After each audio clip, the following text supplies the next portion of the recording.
Assalomu alaykum abonentlar.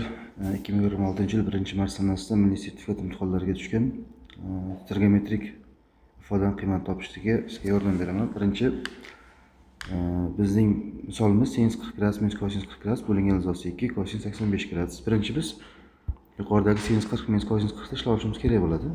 Yozsak pastdan sinus 40 minus kosinus 40 gradus. Davayt bu yerdan birinchi kosinus 40 gradusni 90 minus 50 gradus deb yozsak.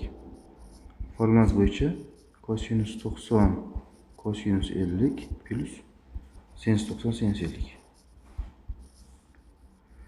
Biz bilamiz kosinus 90 gradus 0 deb qiymat qabul qilsa, sinus 90 gradus 1 qiymat qabul qiladi. Javobimiz sinus 50 gradus chiqadi. Yozib oladigan bo'lsak, sinus 40 gradus minus kosinus 40 net. Sinus 50 gradus qo'yib ketamiz. Bo'lingan ilzosi 2 kosinus 85 gradus ekan. Buni o'chirib qo'yamiz. Xo'p. Biz pastdan yozib oladigan bo'lsak, sinus 40 gradus minus sinus 50 gradus yozib olishimiz kerak bo'ladi. Bu bizda formula bo'yicha 2 sinus ayirib 2 bo'lamiz minus 5 gradus.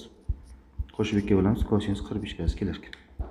Bizda sinus mustoqil funksiya minus oldiga chiqarib qo'yadi. Minus 2 sinus 5 gradus kosinus 45 gradusga keldik. Bo'lingan. Bizda ilzosi 2 kosinus 85 gradus biz pastda yozsak bo'ladi. Kosinus 85 gradus tengning kosinus 90 minus 5 gradus. Formula bo'yicha bu kosinus 90 ko'paygan kosinus 5 plus sinus 90 ko'paygan sinus 5.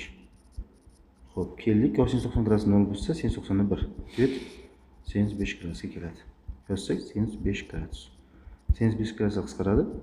Minus 2 ko'paygan kosinus 45 gradusda bizda ilzosi 2 taqsim 2 degan qiymat qabul qiladi. Bo'lingan ilzosi 2.